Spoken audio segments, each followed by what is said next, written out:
Туғаннан дара бөлегім менің, жоқ сендей бала бөбегім менің, мөлдіреп көзің тұнығым менің. Сәлем, әкешім Ерболат, анашым Айнұр мен ата-әжелерім мен аға-апаларым.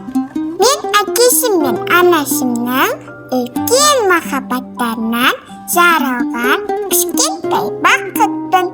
Әкешім мен анашым, аталарым мен әжелерім, аға-апаларым, бүгін сіздер менің кім екенімді білетін боласыздар. Анамның құшағында жатып, әкемнің анама және маған өте қамқор екенін білдім. Әкешім мені сипалағанда бақытты күйге енемін. Ал анам екеуміз күнде сөйлесеміз. Анашым күнде әкемнің қандай қамқор, мейірімді екенін және әрқашан мақтан тұтып жүретінім туралы айтады. Әкешім Асқар Тау біздің бақытымыз үшін бәрін істейтініне көзім жетті. Рахмет, әкешім!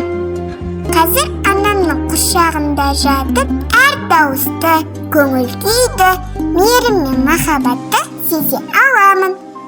Ата және әже, маған көп тәтті жинап қойыңыздаршы.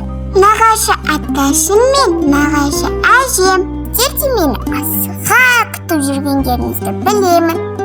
Мен аталарым мен әжелерімнің ең сүйікті тәп-тәтті немересі боламын.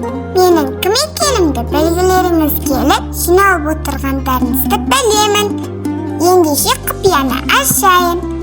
Сәлеммен, Ерболат пен Айнұрдың болашақ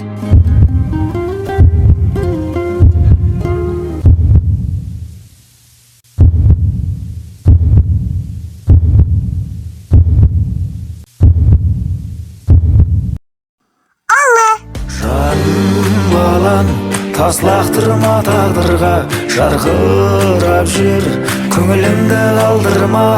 Төрселігі төмендеуге хақым жоқ, ел тұрғанда артыңда